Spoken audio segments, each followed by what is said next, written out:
Hello, and welcome to another episode of the Assassin's Den podcast. I'm Loomer, your host as always, along with EscoBlades. Hello, Esco. Bonjour. Bonjour.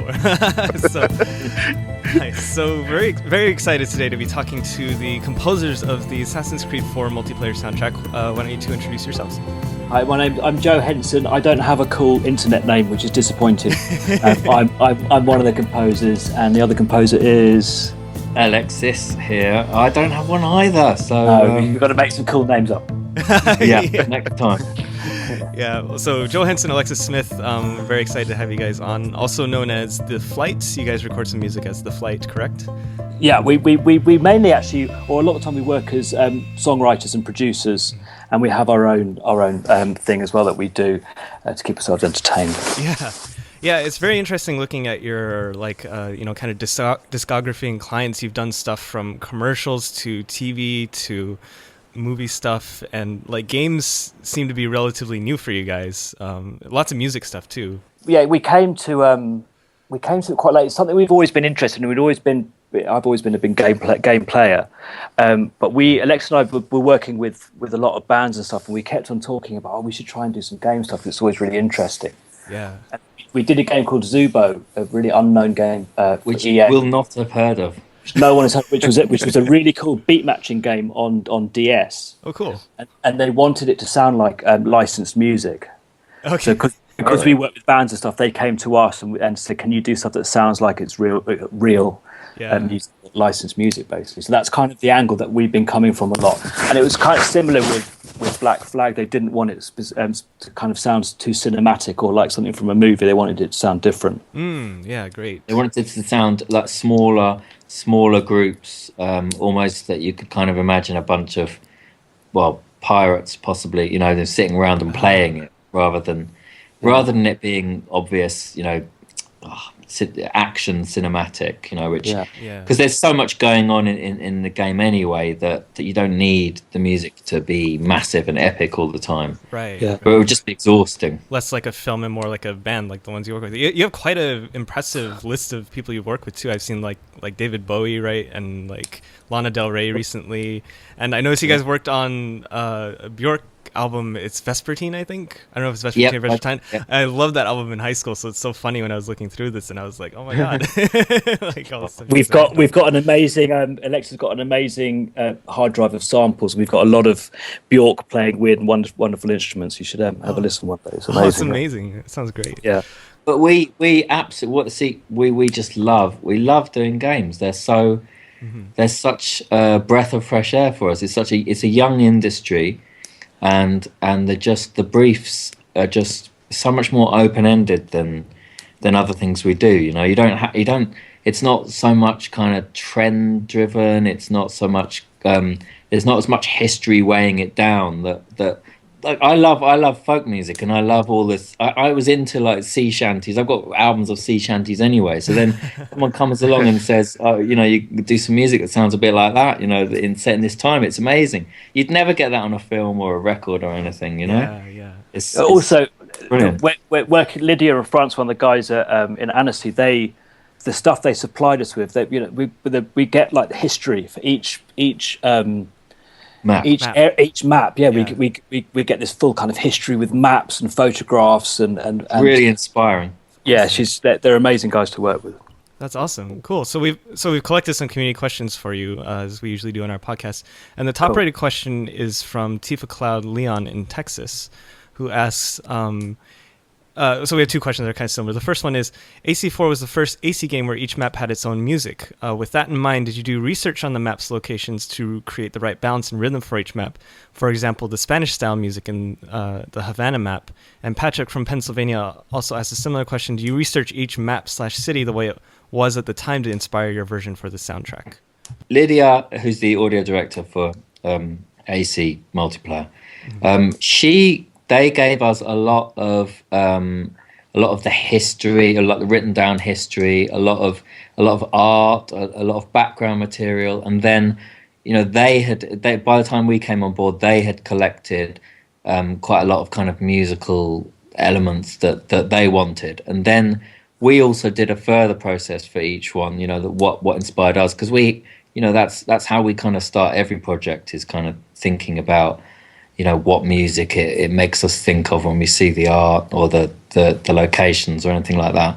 And so it's kind of a combination of their ideas and our ideas, and then in the framework of how it needs to be in order for it to work in multiplayer. So yeah, we also research for each thing. There was a lot, and we also kind of put together in a way put together kind of a band for each setting. So we said, right, these are the instruments they'll be playing, and then we played kind of everything ourselves. But it was we like to put kind of strict rules on each of the sections as well. And also we wanted each map to sound different, than the others, so that because this was the first time that they were different, we wanted to really make sure they did sound different, so that or else it could get a bit samey if you need the graphics and the music. They are the things that are different on each map, the main things. That's how you really get a sense of where you are.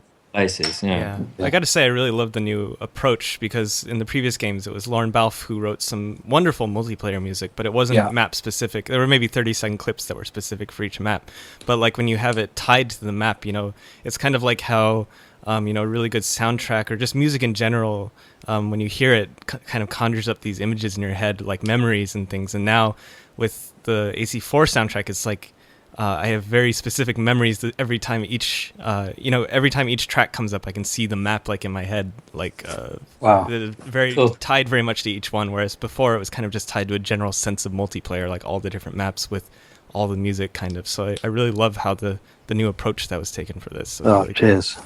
Thanks. I've got to further what Loomer said, in that you guys really nailed it. Again, it's the same with myself. When I hear a bit of the multiplayer soundtrack, I can instantly, in my mind's eye, see a particular map. And that actually segues nicely into the next community question we got, which is from Kurge in San Francisco. Woohoo. And what he'd like to know is, while each map had its own theme, the audibly prevalent parts of the theme change along with what mode is being played and what in-game events are occurring, which obviously seems like a daunting task. So it's like, what themes were the themes composed with those restrictions in mind, or were they further remixed to fit that dynamic? They were. The way we do it is we would write a suite of music for each of the maps. Okay. And that Sweet. Hey, he says, tossing his scarf over his shoulder. We'd write a suite of music which would have all of the motifs for all of the different. So, like, when you're just when you're hunting, or when it was, I can't remember what all the different. When you were being, we split them up into. We usually started off with a scene setting intro, going into a piece of exploration, which is what's played when you're trying to find a target and nothing's happening that much, which isn't that often. But then there's a hunter where you're on the hunt, then hunted section, and then we did separate things for when you win but you don't get on the podium, or when you win you do get on the podium, and for there's Wolfpack was that a completely separate piece of music? Oh yeah, there was lots. It was very confusing. But what the key was, we were told about all the different themes they wanted, and how they wanted them to be able to blend into each other all the time. And then it was our job was to try and make that into a piece of music that still made sense. That so you could be on exploration for 10 seconds, then you'd switch into hunter, then hunted, and it had to still make sense musically. It couldn't feel like it was leaping over the place too much, but at the same time, it had to get across that there was a change in circumstances in what you were playing, Yeah. And so the themes are all composed separately for the the state that you are currently in the game. And then in within each piece of music, that it's then separated out, so you can really break down into underscores and come out. And it was quite a complicated system, actually. It was really cool.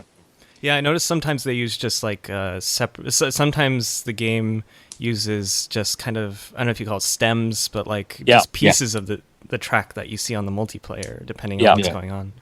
The way I mean, the soundtrack that you can listen to on iTunes they are cut down listening versions of the long pieces that we actually delivered to Ubisoft for the in-game. The word is sweet, Alexis. Yeah, I can't use that word. You can't say it. You can't say it. That's great. So we cut them down a bit just to make them more like listening pieces of music, you know, for that. So, but the actual pieces we gave to them were quite long and had, you know, some building within sections and some bits where, you know, they could get a lot more mileage out of rather than just the 6 minutes that we gave them. Yeah. You know, they could then split that down into stems and get, you know, 20 minutes of different music out of the piece that we gave them.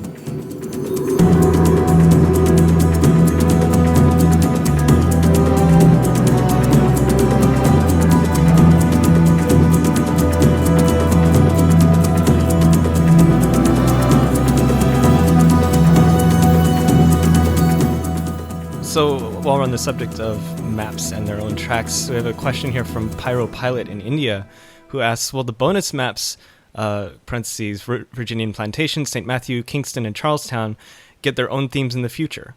We haven't written anything for them. Yeah, so basically you guys haven't been contacted about it, No. but that doesn't preclude them from possibly doing it in the future necessarily. Exactly. It seems unlikely. The thing is that we did give them, they would have so much material that I'm sure from the material we gave them, if they wanted those maps to be a bit different, then they could make them a bit different, you know. Yeah, so Pyro Pilot had a follow-up question there, and he asks, out of the current map themes, which one is your favorite? Oh, I like Santa Lucia, or Lucia, Santa Lucia, and I quite like the prison one as well. I think my favorite was Havana. Yeah, that's lovely. Ooh, Havana's very nice. Yeah. Yeah, I love the always loved the graphics for that one, and I really enjoyed doing the music for that one as well. So. yeah. Yeah, so I feel so. Just a note for the listeners: later on the podcast, because there's only 8 tracks released on the official soundtrack, we'll just spend a couple minutes later on talking about each track more in depth. So we will get back to these tracks. My favorite one was Pirate HQ, by the way. Thought I'd throw that out there. Pirate HQ. Yeah. You the title. You've got the titles that we knew. Yeah. Which one is that? Is that the Portobello. Oh, it's Portobello. Portobello, Portobello yeah. is so good. I love that so Yes, much. That's. So obviously one of the things that has been touched on in some of the questions you've been asked before, and obviously comes up a lot, I guess, for you guys, is where you get your inspiration from. And that's the theme for a question from Sugarphil Official Music in Belgium, and Yulin in Poland sort of asked the same question. So as a composer, they're interested in where you get your inspiration from, but also the process of making the multiplayer soundtrack. Could you tell us a bit more about it and how long it took to make? Our main thing with games is to not let it sound like movies. So we would go back to the original source material if we can and listen to any historical stuff that we can. And then we also just go, oh, that reminds me of this record. And we listen to a lot of old records and old music, but trying to steer clear of TV and film music and get our inspiration that way. Because that's kind of the world that we come from mainly, is more from the band stuff.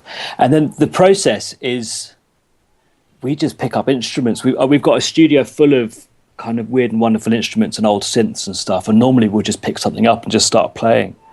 You know, and then this is to you know, at first we were sent captures of each of the levels, and that's the first thing we kind of buzzed off, wasn't it? It's we got the we look at what's going on the screen, the graphics and the location, and we knew that was the thing that was going to make each map different. So that was the thing we kind of focused on, and with a background of it, you know, of the historical setting and the pirateness of it, you know. And we're both Brits, so we know about pirates. but also, I have, as I mentioned before, I grew up on folk music of the British Isles, and a lot of that is, you know, seafaring based, and so one of the first things I did was just go through all my old folk music collection and get all the songs about traveling on the sea and going to Americas and Caribbean and everything like that, and just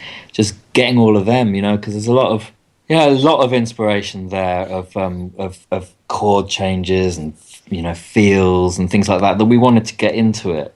We produced a sea shanty a few months before we did the game. We produced for folk legend Linda Thompson.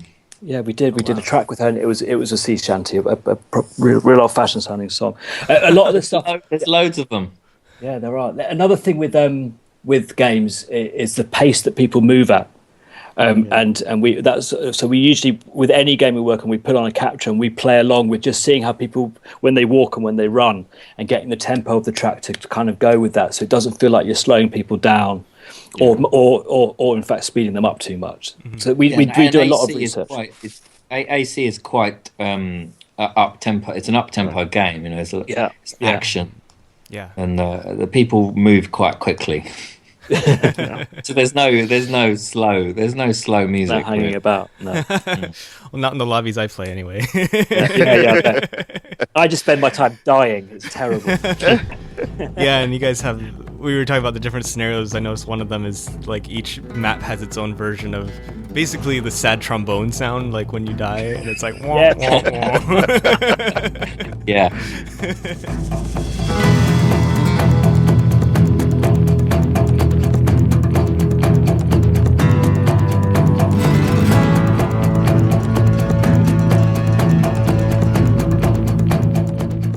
Another question here from Marcus from Italy, who asks, what is the difference between composing for a single-player game and a multiplayer one? Did you cooperate with Brian Tyler to keep the same feel between the single-player and the multiplayer versions of AC4? We started first. We never heard any of the music for the main game, and we actually I remember us walking out of the studio and Lydia bumped into somebody and said, "Oh, they're starting already." So we actually started, I think, a couple of weeks before Brian Tyler did.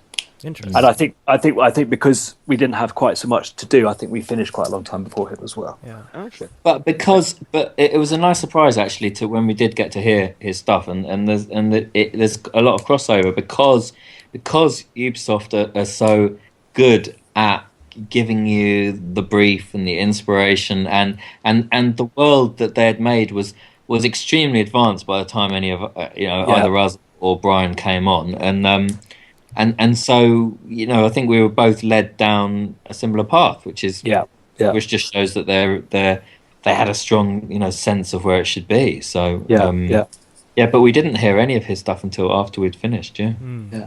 On that note, actually, Yulin from Poland, we missed this part of this question. How long did it take to make the multiplayer soundtrack? It was 4 months, maybe. Yeah, was it 5 months? Was it a couple of weeks on each? Was it a week and a half on each map or something like that? Oh, we had 2 weeks on each map. Yeah, 2 weeks a map. Okay. Yeah.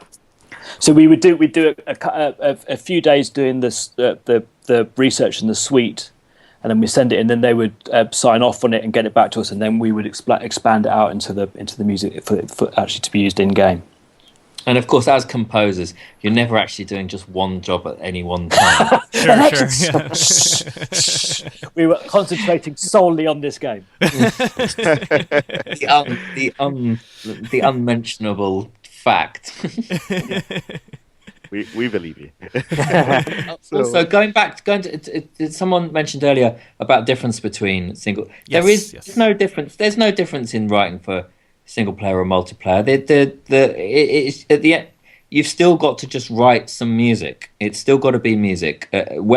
How it's then put into a system for making sense in a game is by the by. That's the second part of the process. The first part of the process is you've got to write some music that's evocative and gets people's attention and is right for the game. So we're doing a big single player game score at the moment, but it's the same. It's the same process. You've got to write the music first and then adapt it for what it's going to be used for afterwards. Yeah, each game has a system that they use, which is maybe quite technical, but Alex and I are always saying it's just music. Let's just write some music. Yeah, and I think ultimately it comes down to, like you said as well, if the direction is strong, then everything just flows from there, really, because you Yeah. obviously you're experts in your craft in terms of what you need to do visually and what you need to do mentally to create the music. And then if you've got that brief and it's very clear as to what you have to do, everything then just gels together. Alexis and I, because we've been doing it quite a long time, so we have a kind of thing where we kind of know what each other's thinking as well, so we can just kind of set to, and we kind of sometimes we can go, like this kind of thing, and we both know pretty much how we think it's going to sound by the end, even very, very, very early on.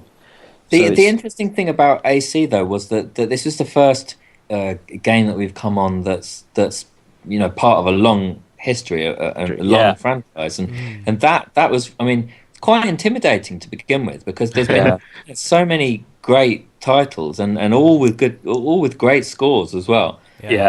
So, but you can look back at a lot of videos that Loomer's made, and we did extensively. and you can play the games, and you can see kind of what works and what doesn't work so well or whatever, and it's just really interesting to come on something that's been going for a while, and it's so strong, and people love it so much, and it's got such a deep storyline, that it was really inspiring. Talking about legacy stuff, apart from the Assassin's Creed series, this is a question from Ori, actually, who is in his house. In his house, he says his location is in his house. Anywho, My house. Get outside. It's nice weather. Get out. The graphics are great outside. But apart from the AC series, they ask, what is your favorite game soundtrack? At the moment, Last of Us. Oh, okay. So good. That's Gustavo Santaolalla. That is a really, really good score. Absolutely. And I'm not saying it's not even my favorite game soundtrack at the moment. That's I love that. I think it's a really, really cool score. Yeah. Mine is Golden Axe, the original. Oh wow, old school. I also like Red Dead Redemption. I think it's fantastic. Okay, yeah. That's a score. If you listen to it from start to finish, you can hear the music improves as they go along, and it gets cooler and cooler and cooler. And it's a really, really beautifully recorded, amazing score. That's where there's some great videos on YouTube about the making of it as well. We're fans of stuff that doesn't sound like the big, what people call, in inverted commas, movie music, film music. We like, as Alexis and I say, we like it's music. It's just music. So I love, the film Solaris. The music to that is beautiful, and most. But we love with games. We just love hearing something different, don't we? That's what we always try and do, and that's what we love hearing. Because now there's no boundaries what you can do for music with games. There's like I was joking about Golden Axe, but I mean I do that. Then people were so limited in what they could do then, because everything sounded bleepy and crunchy. It sounds cool now, but now we can do anything. We can do absolutely anything, and yet most games sound like Hollywood action music, and it doesn't need to be like that. You can have anything. I think the guys at Sony do really good work. I think they seem to pick. I think their games are really interesting for a company of that size. They do some pretty kind of mold breaking stuff. You look at Loco Roco and Journey and stuff like that. And the score, music. That's the first game that I'm sorry, Alexis, to admit this. I had a little bit of a cry at the end of it, and that's the first time I've had that from a game. That kind of epiphany at the end of it was extraordinary, and the music really helped that. It is a really exciting time now for game scores, because there's just some brilliant stuff being done, and I wish we could tell you about this one we're working on at the moment, but we can't. Yeah, soon, hopefully.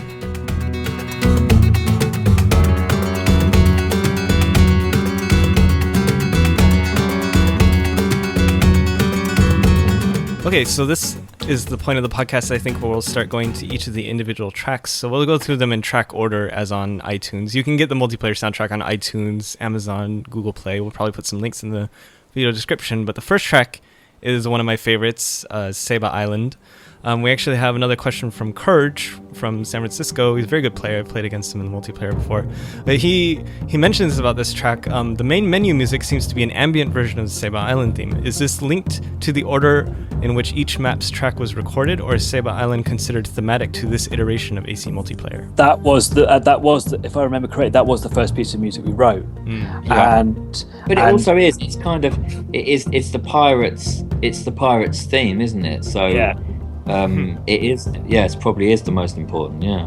But also being honest, between us and all the guys on YouTube, it was. I think it was actually a piece of temp music. They kept our music in it and said, "Oh, Brian will write something later to go over this," and they never replaced it.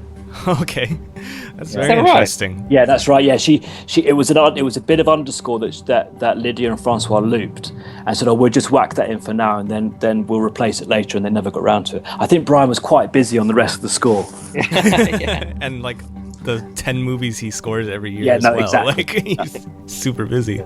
I also find this track kind of interesting because that undercurrent that is kind of electronic that plays during the main menu theme, but that's also part of the main track, is kind of one of the few instances in the multiplayer soundtrack of more modern sounds, And I think the scores for the games, especially with AC1, have always kind of been a mix of the modern and the historical. Yeah.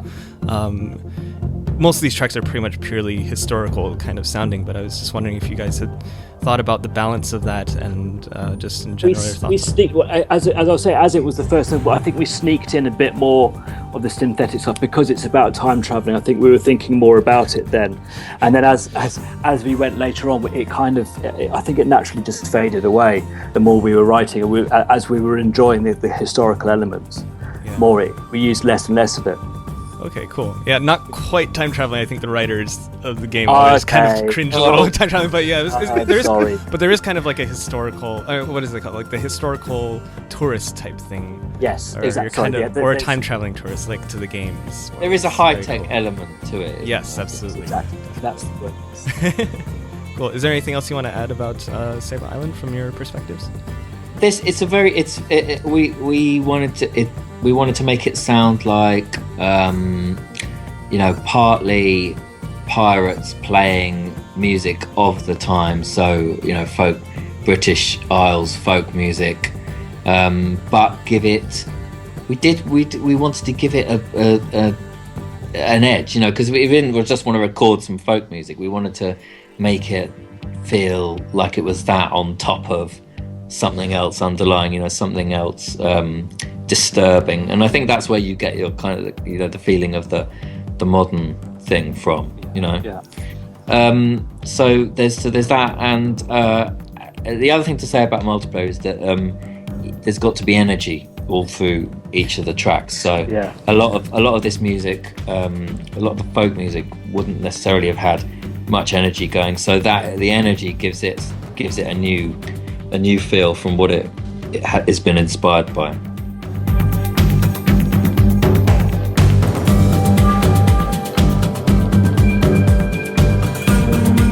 Okay, next track is Santa Lucia. So I'm pretty sure this is supposed to be in real life Saint Lucia. Yes. I don't think it's Santa Lucia. That's it would have just been a minor note. Santa back Lucia. then? Santa Lucia, I think, was what it was called then. Okay, that makes sense then, because I was having trouble finding this. Yeah, okay, so any thoughts on this track? And we knew this as Fisher Village. Village, yeah. Oh, okay. This is one of my favourite ones. I really enjoyed doing this, actually. And it's quite a jaunty piece. And I think there's some in-game music as well, which we had to kind of take into account a little bit. There's some of the people are singing in as you walk past them and stuff. That was a really good fun level to do. Yeah, we used a lot of the main dunk dunk dunk dunk thing is done on this rubbish instrument that we've got made out of bits of bamboo. Okay. Yes.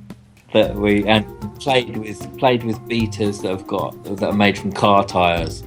And we just this map was our chance to use all our sort of handmade, slightly rubbish sort of percussion instruments, and it's kind of interesting at the end of the track actually too.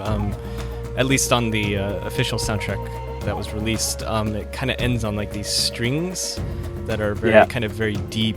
And when I first heard the end of that track, it instantly, this probably wasn't intentional, but it reminded me a lot of the Ezio games. And Jesper Kid's, especially the music that would play when you sync a viewpoint. And it's like in that moment, we were talking earlier about how it just conjures up these images. It's just like all of a sudden I'm back like on the rooftops of like Venice. And how funny that's enjoyed. And that was completely unintentional. Yes. Yes, no, completely unintentional. It's really interesting. But there's always in the AC soundtracks, there is always that. There is, the music is historical meets modern, isn't it? So at that point in this track, there's, you know, we're bringing in a kind of modern sort of hero stroke epic theme, you know, to over a quite a kind of, I'll say ethnic sort of location based underlying, and you've got that in all of the soundtracks, haven't you? So yeah.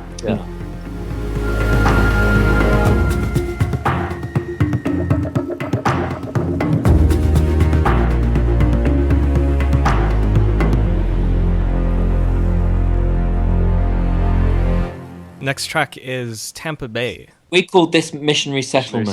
That's right. That's right. Yep.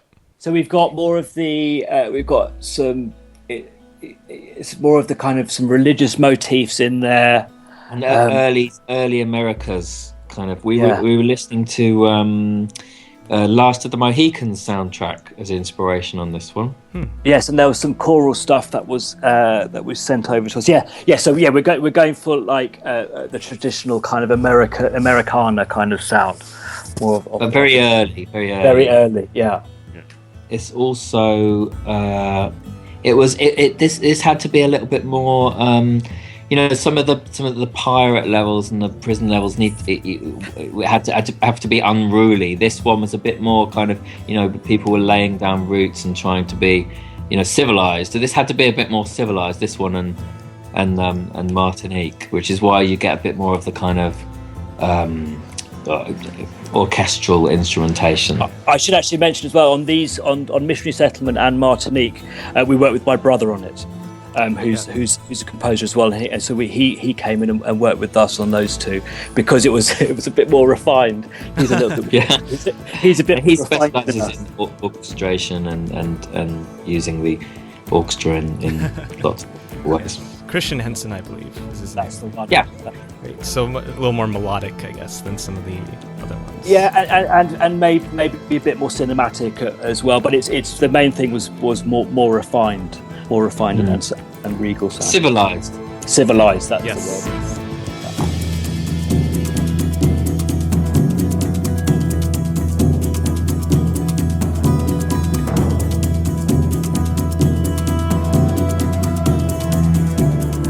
Next track, kind of the opposite of civilized here, is the prison map, or I believe it's also called the Cartagena prison. Exactly. So this was the complete opposite of the one before. This was, you know, we got inspiration from doing some themes about what the pirates might be playing on a fiddle that they made whilst stuck in this prison, you know. We've actually got on our studio. We've got on the windows and the front door. We've got these bars that we pull down when we close up at night, and we've actually, a lot of it is us hitting those bars and playing as much kind of handmade, and also in the rhythm cuts as shaking of keys and all that kind of stuff. So had to be really handmade, played badly, really kind of unrefined. I think opposite. And it's unruly and a bit chaotic and yeah. I noticed you had some kind of chanting in this one too. Yes, that may be. That's That's what? That's me. Oh, that's you. Nice. Very cool. We did. I don't know if we mentioned we played 99% of this stuff ourselves. So we went out and we got cellos and violins and everything we kind of do ourselves. We try not to use samples if we can. And because we play them badly, we kind of like that. We can refine it and chop it up in the computer, but we kind of try and play everything in with ourselves if we can. Gives it a real art to it. Yeah.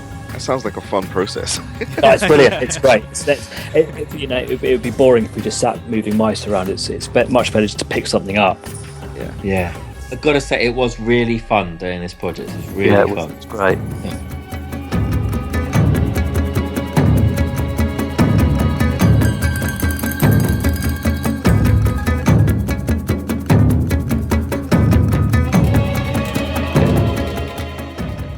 So the next track is one of my favorites as well, and one of yours as well. It's La Havana, very warm track. Yeah, that we didn't play guitar on that. Oh. No.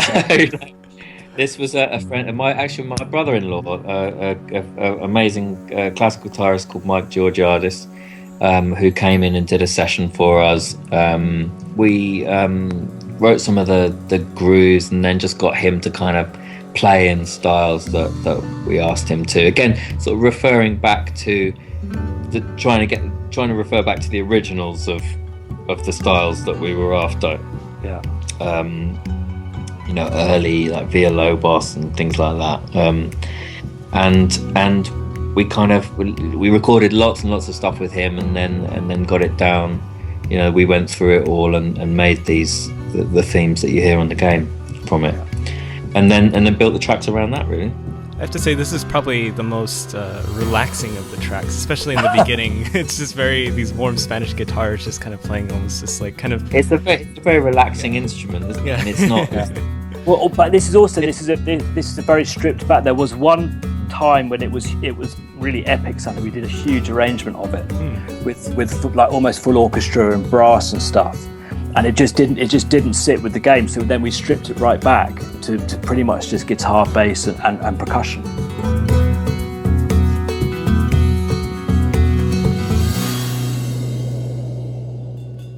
Okay, so the next track is probably my personal favorite, and Esco's as well. This is Pirate HQ, aka Portobelo in Panama, I believe.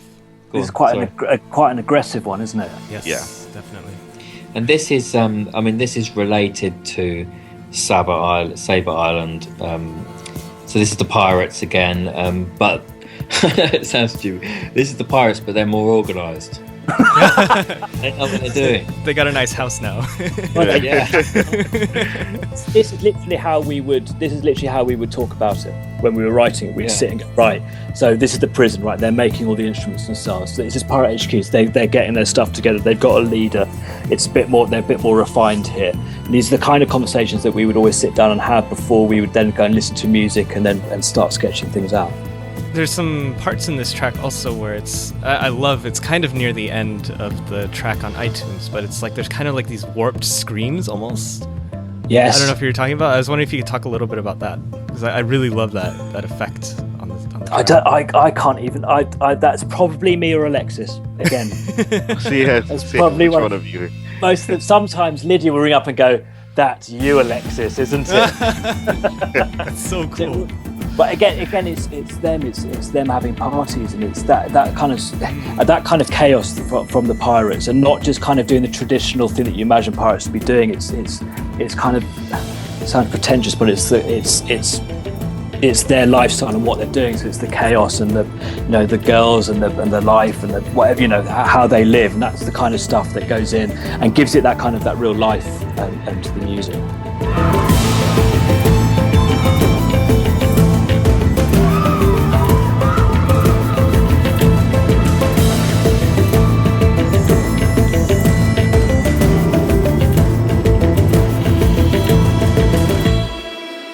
Okay, the next track is the only one returning from a previous game. This is Saint Pierre in Martinique. Yes, again, this is we wrote this with Christian Henson, my brother, and they wanted this a lot more refined, with traditional French influences. It's still part of France, I believe. Yeah, I believe so. Yeah, exactly. So we were going back to French history as well. All of the maps have, because of the time, they have influences from Spain and different places, and this is obviously this is the French influences coming here, a lot more refined as it was a real melting pot of the British sailors, the Spanish sailors, the French sailors. There's so many different cultures to get inspiration from. But that's what really helped. That's what really helped with creating each of the maps. Is that history, and Lydia would say, right, so this was a French colony, or this was a Spanish colony at the time, and then so that's how things sound so different. It was really inspiring to do. Yeah, this one's definitely, the word that comes to my mind when I hear this track is fancy. It's a very fancy. It is. I've got a fancy brother who does West Park. It's very So very, very French and fancy, and highbrow. This was the place that was most civilized. Yes. People walking around with fans and yes. And parasols and big skirts. Fancy dinner parties.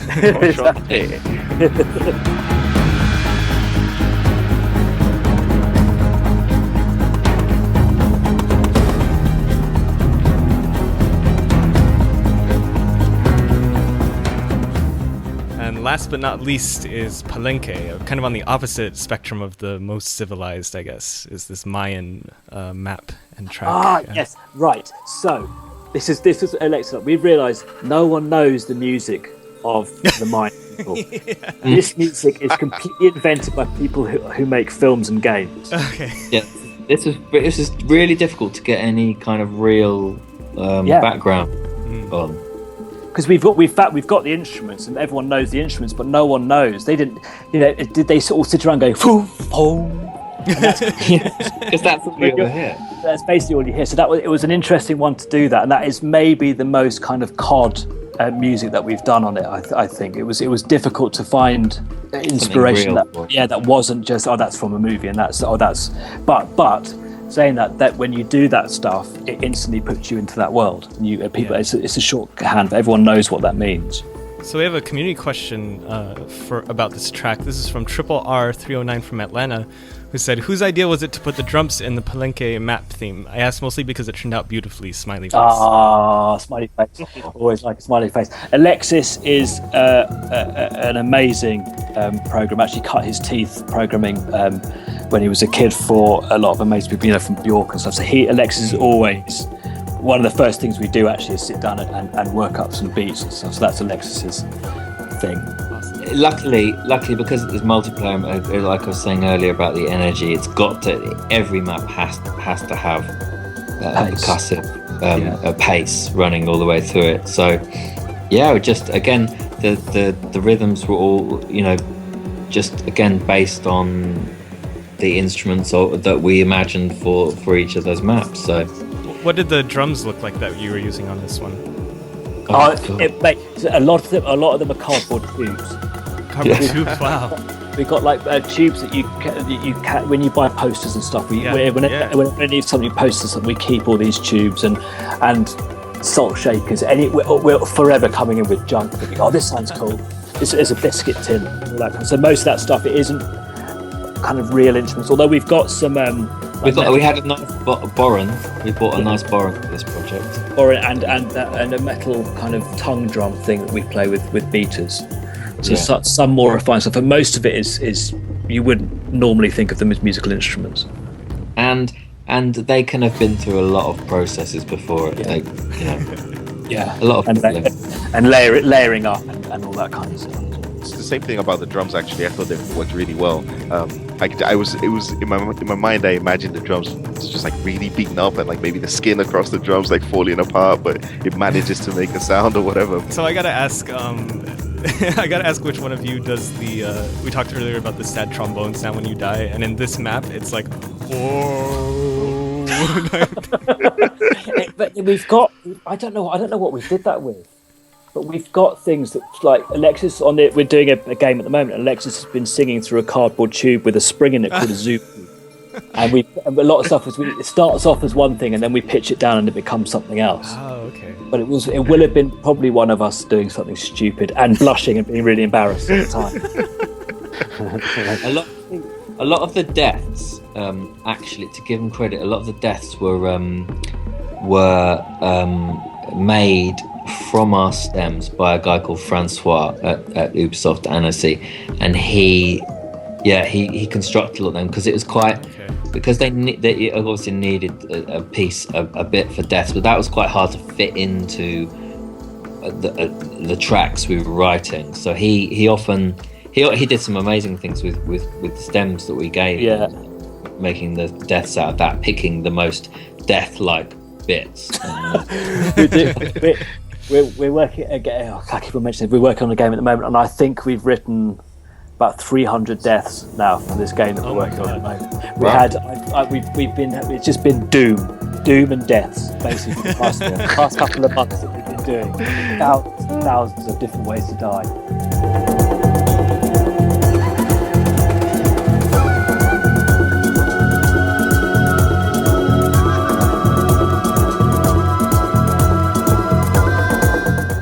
So I think that wraps up the main tracks of the soundtrack. I was wondering, actually, I think the biggest pieces that are missing from the official soundtrack are kind of the title screen music, not the menu music, but the one that plays before it. It's a more guitar-based one, and the Wolfpack music as well, which I know a lot of people love. I was wondering if there's any way to listen to those if you have them.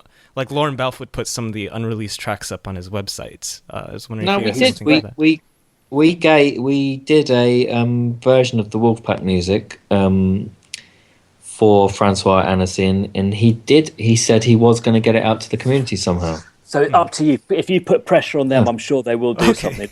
But we have done that. We've asked and sent it off to them. Okay, cool. I shall remind him on Monday. Okay, cool. Yeah, we'll poke them on our end too and see. Yeah, right. Okay, very cool. So. I think that pretty much wraps up our AC4 multiplayer part of this podcast. Would you guys like to tell us what you're working on next, as much as you're allowed to anyway? I know we've referenced this game a while. Hopefully we can talk about it soon. We're doing a couple of things at the moment. We're doing we're doing a little bit on a game that's going to be released by Sony soon, which is quite a long-running IP that they've had. And we're doing a very exciting... I don't know what we're allowed to say. We're doing a very exciting science fiction game that's going to come out soon, which we've been, as I say, writing a lot of deaths and doom for. And we're working on that with my brother Christian as well. We're kind of doing the whole thing together on that, and that's scoring the entire game, which is very exciting. Excellent. You also have a new EP coming out of like your own music very soon, right? We have a thing called The Flight because we do a lot of songwriting. I don't know if we write a lot of stuff with Lana Del Rey and these girls called Stay Lulu and stuff. And we're always, when we meet people, thinking, it'd be great just to do a record with these guys, or let's do something to take the pressure off them from their record. So we started releasing EPs. We had one out last year. We're called The Flight. We had a record out with Keaton Henson, another brother of mine, which did really well. So we've got another one coming out with a girl called Alana Stewart, who's an incredible singer-songwriter, and that should be out probably next month. You can find us at The Flight Official on Facebook. Great. So as we wrap this up, any other places that the listeners, we can keep up with your projects besides The Flight Official on Facebook? We've got The Flight Music on Twitter. I've got a Tumblr, which is I put a lot of pictures up on. Nothing rude. Yeah, the AC Tumblr community is very interesting. Every now and again, there may be a boob, but other than that, it's very clear. But I take my inspiration from visual stuff. Okay. So there's a lot of, you can kind of see what projects we're working in sometimes from the visuals that are there. And there's a lot of historical photographs and stuff. So while Alexis is working, I sit and just put up photographs that inspire me. And it's the same with one that we were just working with a singer a couple of weeks ago, and we sat and looked at Tumblr and looked at images and took inspiration from that. So that our Tumblr, I think it's The Flight Music, is quite an interesting place to look as well. Very cool. And you may see clues to things that we've been working on there. Yeah. I believe you also have a website. It's smithandhenson.squarespace.com. Also that's right. You can get just by smithandhenson.com. It takes you there. That too, then. Okay, great. And we've got the Flight Music website. They're kind of separate entities. The things that we do. There's the applied music and game music, and then the Flight is our kind of songwriting and production stuff. Okay. Oh, we've got there's a girl called Chloe Howell who's releasing a record soon that we produced one of the tracks on, and we worked on most of the album with her as well. So I think that's about going to wrap it up for us. So we want to say thank you so much to you two, Joe and Alexis, for joining us again. It was really great. No, we're big fans. As we said before, we watched a lot of your videos while we were making the game. So it's like working with a star. Thank you for inviting us. Oh, yeah. Yeah, thank you very much. It's really kind of you. Absolutely. Thank you so much. So you can keep up with EscoBlades at acinitiates.com and EscoBlades on Twitter and Facebook. If you want to keep up with future podcasts and interviews, you can subscribe to my YouTube channel here at youtube.com/Loomer979. You can also find me on Twitter and Facebook at Loomer979 as well. So from all of us, thanks for listening, and we will see you next episode.